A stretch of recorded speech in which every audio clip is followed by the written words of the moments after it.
हरे Krishna. Welcome everyone. तो हम पढ़ रहे थे प्रीति का अनुभव, वो गुण जो भगवान की सेवा में हमारे लिए सहायक होते हैं।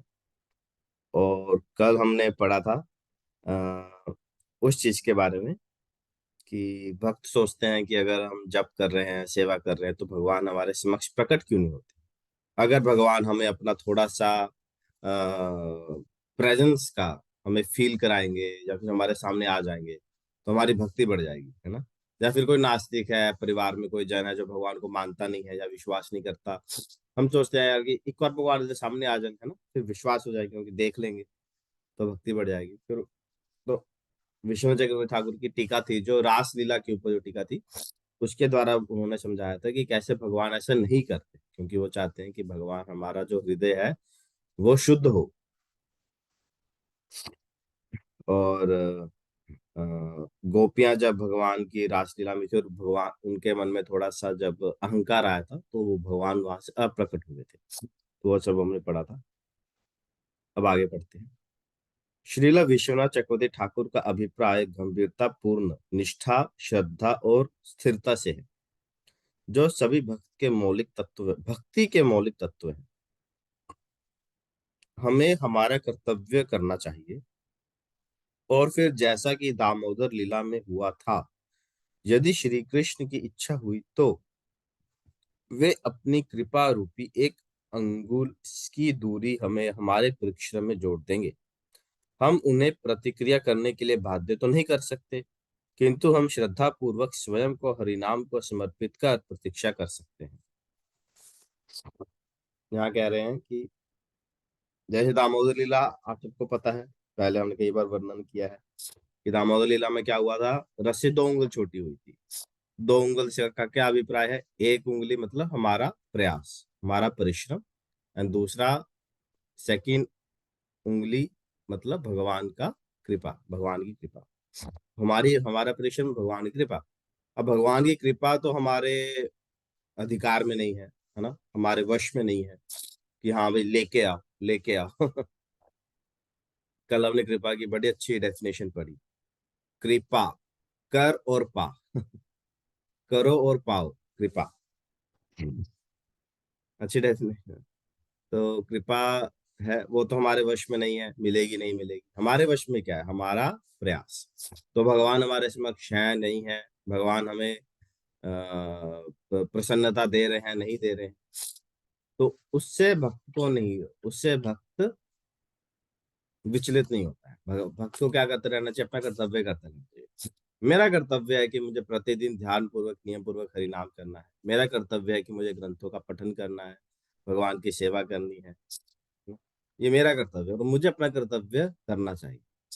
भगवान रेसिप्रोकेट करेंगे नहीं करेंगे ये उनकी इच्छा है।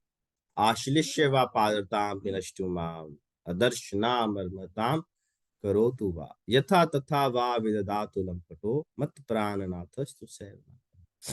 शिष्टाष्टम के अंतिम श्लोक श्री चैतन्य महाप्रभु क्या कह रहे हैं कि चाहे कृष्ण मुझे गले लगाए, या फिर मुझे लात मारे, या फिर मेरे ऊपर पैर रखे, मैं उनकी भक्ति कभी नहीं छोड़।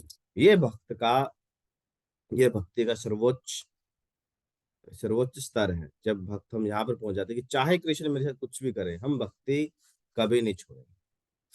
सुदामा को उनकी पत्नी ताने मारते रहे, क्या मिला तुझे इतनी कृष्ण की भक्ति से? वो तो तुझे देखता भी नहीं है, तू यहाँ गरीबी में सड़ रहा है, खाने को रोटी नहीं है ना, बच्चों के लिए धन नहीं है, बच्चों को स्कूल भेजने के लिए धन नहीं है। क्या मिला कृष्ण भक्ति? जब उन्होंने अपनी भक्ति कभी नहीं छोड़ी और भगवान से कभी मांगा भी नहीं।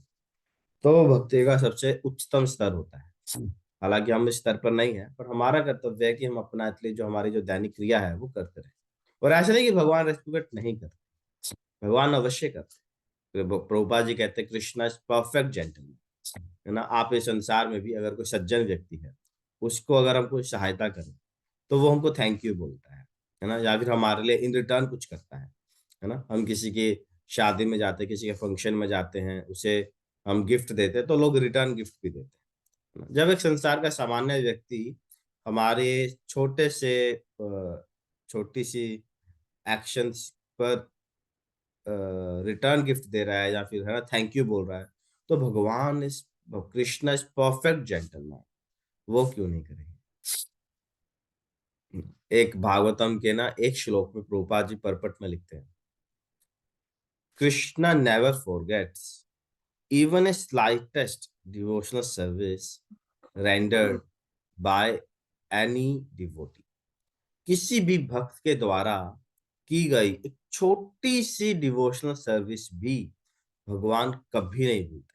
हम भले भूल जाएं, पर भगवान को हमेशा याद रहेगा कि इस भक्त ने इतने सालों पहले ये एक सर्विस की थी, भले ही आप भूल जाए या फिर आपको पता भी ना हो कि वो सेवा है ना। भगवान इतने कोमल है और सेंसिटिव है, हर एक बात को याद, और भगवान का अपना एक तरीका है कि भगवान कैसे रेसिप्रोकेट करेंगे, आदान प्रदान करेंगे। तो तीन चीजें हमें हमेशा अपने कैरेक्टर में धैर्य करके रहनी चाहिए। क्या है वो? निष्ठा, फेथ, श्रद्धा और स्थिरता। अब निष्ठा और श्रद्धा है ना, दोनों एक जैसे लगते हैं ना। निष्ठा होता है स्टॉन्च फेथ, मतलब जो गिरेगा नहीं, जो गड़बड़ाएगा नहीं। श्रद्धा होती है कि एकले कृष्ण भक्ति सर्व कर्म कृत होय। मतलब श्री चैतन्य महाप्रभु इसका अर्थ बताते हैं कि सिर्फ कृष्ण भक्ति ही पर्याप्त है, मुझे अन्य और कुछ साधन की आवश्यकता नहीं है।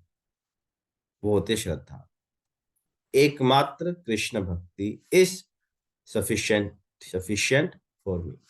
ऐसा इसका इसका पुष्टि भगवद गीता में भी कई श्लोकों में भगवान करते हैं कि सिर्फ हरे कृष्ण महामंत्र का जप करने से या फिर सिर्फ भगवान श्री कृष्ण की भक्ति करने से सारे कर्म, सारी तपस्या, जप, तप, नाम, वेद पढ़, हर प्रकार के अंग, जो वैदिक अंग है उनका फल सिर्फ भगवान कृष्ण की भक्ति मात्र करने से मिल जाता है। वो होगी श्रद्धा और स्थिरता, स्टेडीनेस। ऐसा नहीं कि एक दिन किया एक दिन नहीं किया, हाँ प्रभु जी आज तो अच्छा हुआ, आज मैं फ्री थी तो आज मैंने 8 माला कर ली, आज बिजी थे तो आज कुछ नहीं किया। ऐसा नहीं, स्थिरता, स्टेडीनेस। भले ही 4 माला पे अपने आप को फिक्स करो, बट 4 माला प्रतिदिन करो, चाहे पेपर आए, चाहे तबीयत खराब हो, चाहे शादी हो, चाहे कुछ भी हो, फिर 4 माला प्रतिदिन आप करें। वो होती है स्थिरता। जो एक नियम हमने अपने लिए सेट किया है, ये आरती करनी है, ये सेवा करनी है, ये भोग बनाना है, ये इतना जप करना है, इतना पठन करना है, वो स्थित वो हमारा मेंटेन रहे। ये 3 गुण है जो भक्त के चरित्र में होते होने चाहिए, और ये भगवान को अपनी ओर आकर्षित करते हैं। ठीक है, तो बहुत बहुत धन्यवाद। रूपा जी का कोड पढ़ लेते हैं। आज है 7 फरवरी, वेनसडे। रूपा जी लिख रहे हैं, आध्यात्मिक चिंता का अर्थ है आप आध्यात्मिक जीवन में प्रगति कर रहे हैं, और भौतिक चिंता का अर्थ नीचे गिरना है। माया इतनी प्रबल है कि जैसे ही मैं एकांत में बैठूंगा मैं धन और स्त्री का चिंतन करने लगूंगा। इसलिए हमें सदैव भक्तों के संग में रहना चाहिए और हरे कृष्ण का कीर्तन करते हुए स्वयं को भौतिक पतन के खतरे से बचाना चाहिए। हवाई, 7 फरवरी 1975। और आज का पारण टाइम है 7:17 से 10:55 तक।